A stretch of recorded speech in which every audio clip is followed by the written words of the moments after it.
Mga kamanibela, for this episode, hindi motor ang star of the show, kundi isang muscle car na tatak American legend. Meet the 2024 Dodge Challenger V6 Last Call Edition GT, ang farewell model na bumida sa muscle car world. Ano kaya ang ibig sabihin ng last call? Sulit pa rin ba ang V6 power nito? At kumusta ang performance nito on the road? Yan ang mga aalamin natin dito sa Manibela.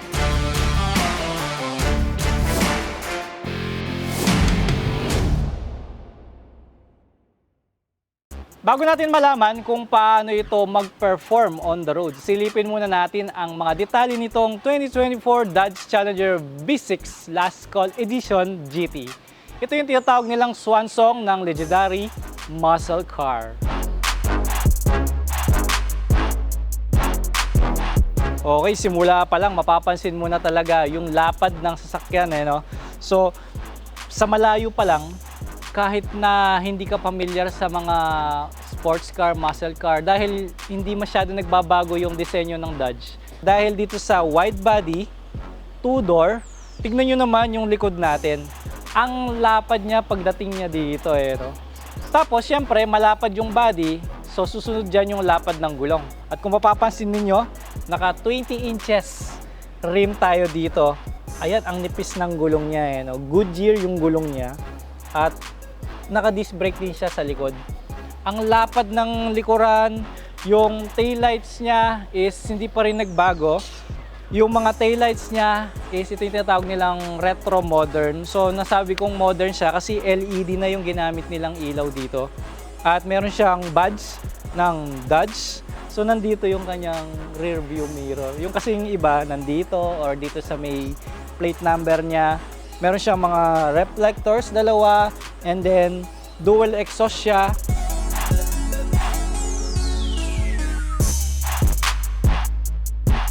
Dito sa harapan, mapapansin natin kaagad yung apat na bilog na headlights niya. So yung daytime running light niya is apat na ring. At projector yung ginamit nilang bumbilya dyan. Ayan, no? Meron siyang air scoop dito sa ating hood at dahil napakalaki ng makina niya, so para dagdag cooling system sa ating makina. Napakahaba ng hood niya at mukha siyang Ford Mustang din no? So syempre muscle car sila. Halos medyo magkakahawig sila ng body, no? Malalapad, mahaba yung hood at speaking of hood no, dun sa likod natin meron siyang trunk doon So ang laki nung lagayan niya ng gamit. So automatic siya no, binubuksan siya sa loob. Ayan. So meron siyang pindutan na maliit dito. At alam nyo ba na 467 liters ang laki ng ating lagayan dito sa likod. Kasya 3 tao Pero di natin gagawin yon guys.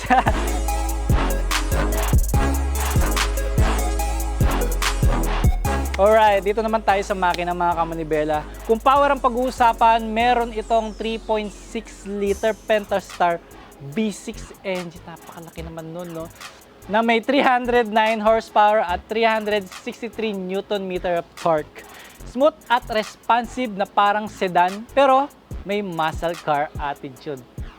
Pagtingin mo pa lang talaga, muscle car talaga, ang laki.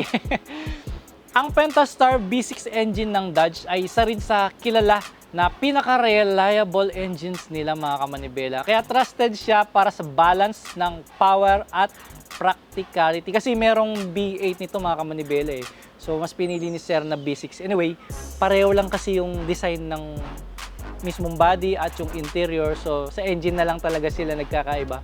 Meron rin itong 8-speed torque flight automatic transmission na ang sabi nila ay nakakapagpaswabe ng ships. So pasok muna tayo sa ating Dodge. Napakaganda ng labas. Super maskulado at ako ay payat. Mukhang hindi yata bagay sa akin itong kotse. But anyway, pasok tayo. Ayan. Ayun. Uy, ang bango. Kulay black yung interior pala niya no? Tapos ang lapit ng manibela. Ang laki din ng manibela niya. Akala ko pagka sports car mas maliit no? Pero standard pa rin pala yung size ng manibela niya. At ang taba sa kamay no.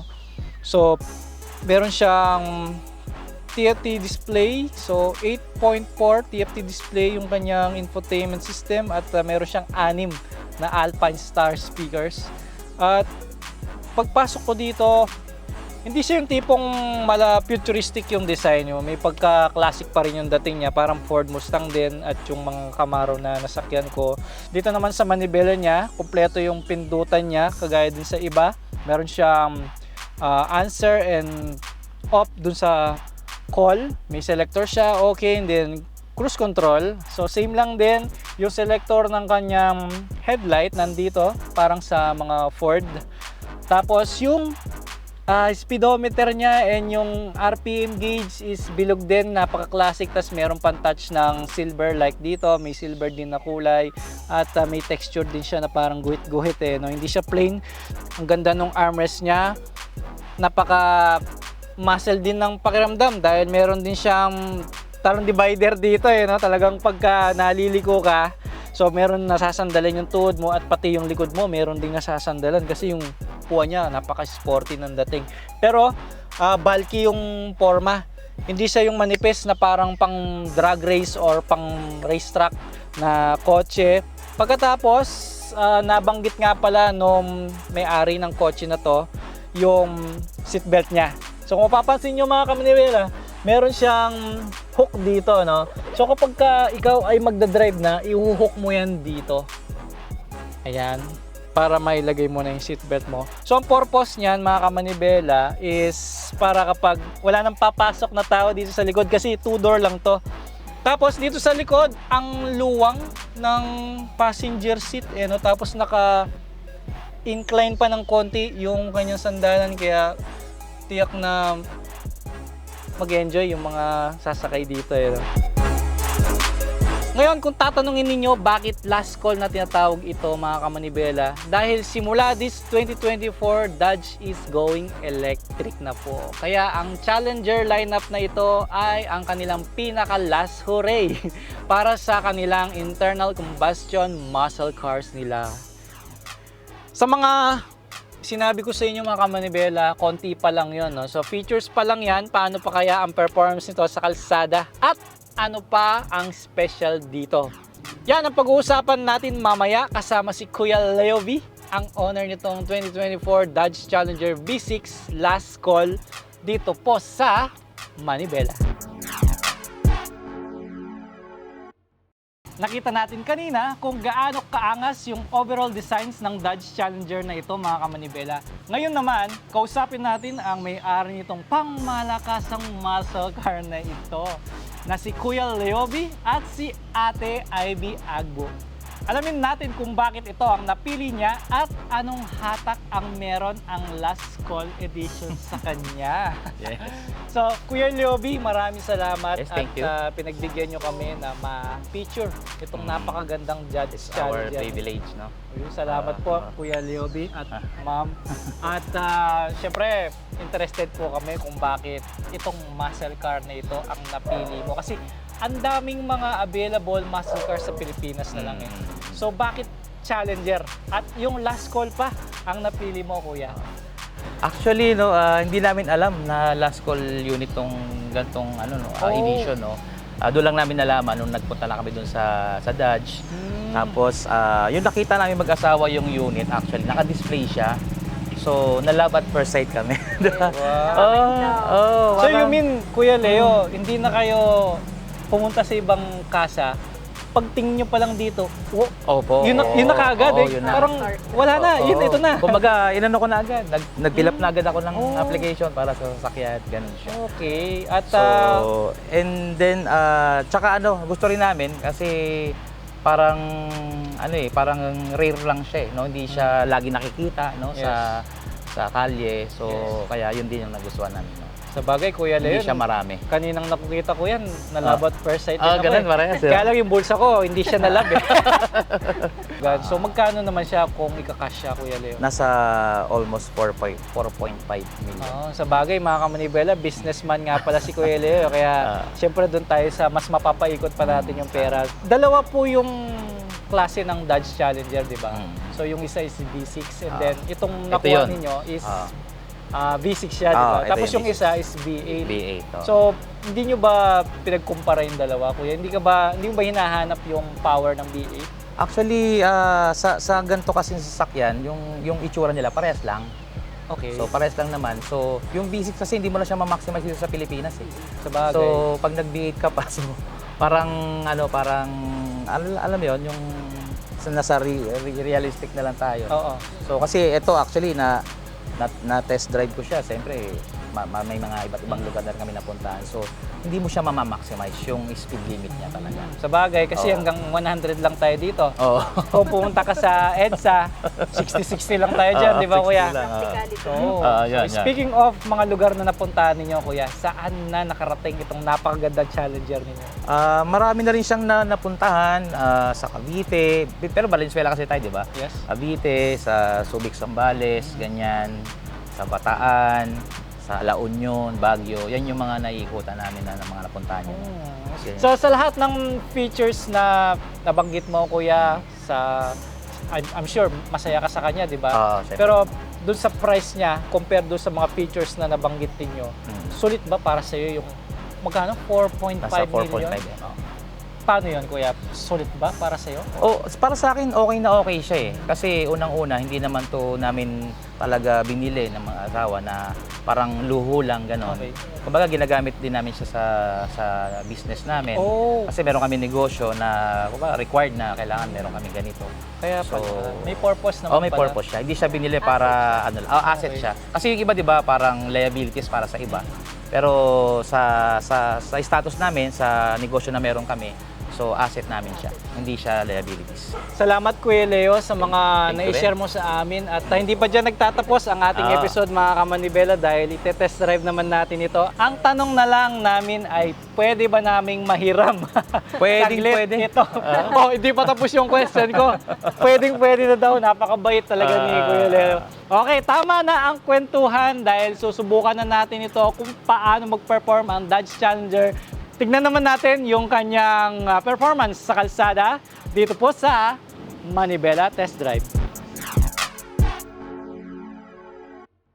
So ito yung sinasabi ko sa seatbelt.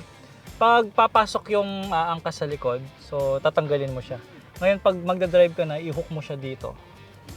Para yung puwersa nandito. Then yun, saksak mo lang. Normal na car lang naman kasi ito. Tapos yung handbrake niya, no, wala tayong nakikitang handbrake dito. Nandito siya sa kaliwang paa. So brake lang tayo and then apakan mo siya, magre-release siya ng ganun. Ayun. So nawala na yung handbrake niya ngayon. Then normal na pagcambio lang, no. Pinaka mapapansin mo lang talaga yung hood niya. Nakita niyo yung air scoop niyang yan, ang laki. Tapos ang lapad niya, no. So dito, sanayan lang talaga yung pagdadrive. Yung pag natansya muna yung lapad niya, hindi ka na matatakot na, halimbawa, medyo masikip yung kalsada natin ngayon. So, kung, halimbawa, 1 linggo mo nang ginagamit yung sasakyan na to, tansyado mo na. Pagkatapos, una ko pang napansin, ang liit ng side mirror niya eh, no? Pero kahit papaano, kita naman yung likod. Kaya lang naliliitan ako dun sa mismong frame niya. Tapos pag inarangkada natin, kita mo yung lakas niya, di ba? So, iba yung tunog ng signal light niya, no? Tapos, dahil malaki siya, no? Talagang pansin mo sa kalsada, pinagbibigyan tayo, no? Dahil, syempre, hindi common yung Dodge na nakikita natin, no? So kaya merong medyo may effect sa kalsada eh. Sa pagdadrive naman, medyo dinig ko lang yung ugong ng gulong kapag nalulubak. Siguro dahil malapad yung gulong niya, kaya ganoon, mas dama natin yung ugong. Tapos napaka-premium ng nakikita ko ngayon dito sa dashboard niya kasi may mga stitch pa siya dito eh, no? Yung parang nakabalot siya ng puro leather. Kahit hindi ako sure. Sa naaninag lang ng mata ko, napaka-premium ng dating, no? Yung cambio niya, ang liit eh, no? Pero pag siniship mo siya, ang gaan lang niyang iship. Yung parang nag-switch ka lang ng volume, ganyan lang siya, oh. Ako, first time kong magdadrive ng Dodge, pero dahil hindi sobrang selan ng mga controls niya, I mean, hindi siya super hirap gamitin. Kasi yung mga pindutan, kitang-kita ka agad. Pinagbibigyan tayo ng mga kasabayan natin sa kalsada. No? Thank you po. So, ang dali niyang intindihin, napakalaki ng mga letters niya. Talagang hindi nila nilagay yung mga controls sa touchscreen kaya hindi siya hirap kapain. Bawa yung hazard natin nandito sa gitna, yung volume and climate control, iniikot lang, pindot-pindot lang. Then sa manibela, ang lalaki ng mga buttons niya dito. Alright, paunti-unti, namamaster ko na yung sasakyan. So, yun lang talaga, no? Yung hood lang talaga yung inaalala ko. Dito naman sa likod, okay naman eh. Maiksi lang kasi yung kotse. Medyo mahaba lang yung hood dahil ang layo ng driver dun sa bumper. Dahil nga, syempre V6 yung engine niya, kaya malaki yung lagayan ng makina.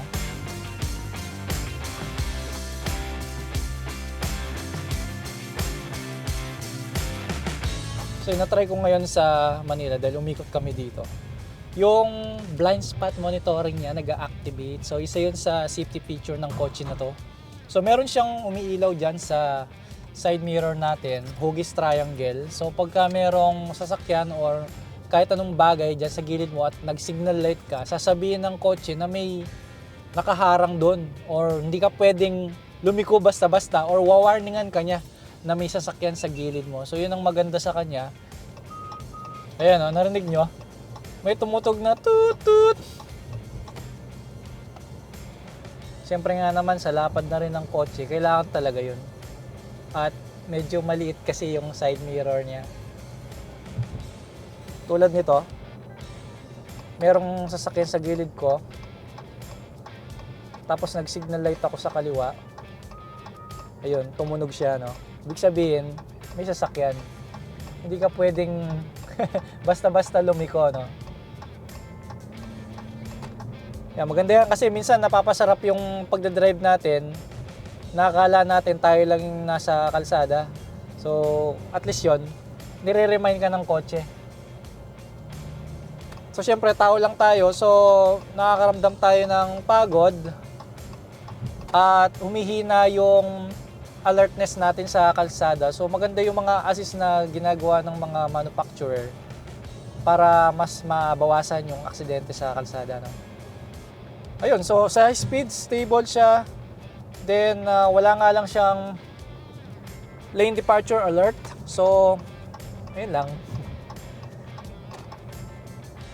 Ang pinokus nila dito, yung yung lakas ng makina, yung dating, at hindi pa rin mawawala yung pakiramdam ng pagsakay sa Dodge kahit na modern na yung mga disenyo niya, no?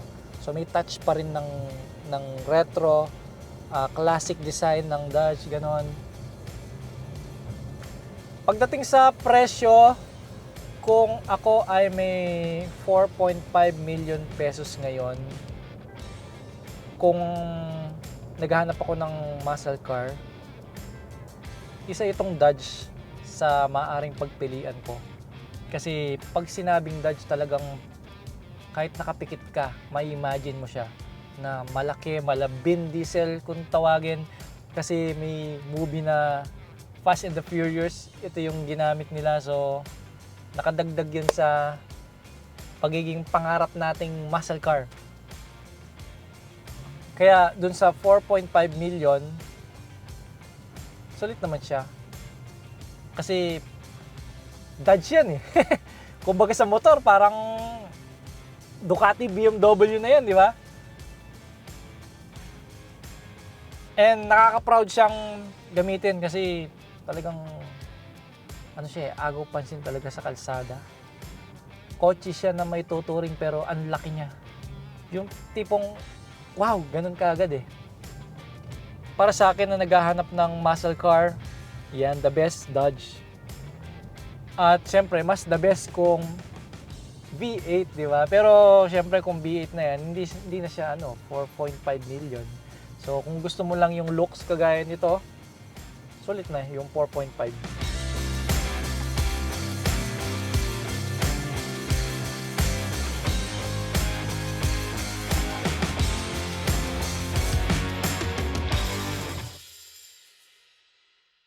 This is it, the swan song ng isang icon. Salamat ulit Kuya Leo at Ate Ivy sa pagpapahiram nitong Dodge sa amin para magkaroon din ang ibang mga kamanibela natin na nagbabalak humabol na bumili dito sa ating Challenger last call kasi talagang last call na to. Sakto ang last call edition na ito para sa may nostalgia sa muscle cars pero gusto pa rin ng practicality. Kita nyo naman kanina yung power, yung comfort at style. Check lahat yan. Masasabi ko na itong Dodge Challenger na last call edition ay isang farewell na siguradong tatatak. Para sa mga muscle car lovers natin, mga kamanibela, anong masasabi ninyo dito sa Dodge Challenger na ito? Comment down your thoughts below at huwag din kalimutan na mag-like, share at subscribe sa ating official Manibela pages. Kuya Leo at Ate Ivy, baka meron kayong gustong batiin o i-promote? Sige, ito na yung chance ninyo. Yes. By the way, binabati namin ng IM Worldwide family, no? Especially sa aming team, Stallions Worldwide family. Lahat na po kayo, hindi na po namin kayo isa-isahin. Siyempre, no, nagpapasalamat kami sa Diyos na na-feature, no, yung aming yung aming pinaghirapan na sasakyan, no, kahit pa paano dito sa Manibela, no. Maraming salamat sa Diyos sa pagkakataon. Yan. Thank you po. Thank you rin po. So hanggang sa susunod, ito po si Reed Motovlog nagpapaalalang mata sa kalsada, kamay sa manibela.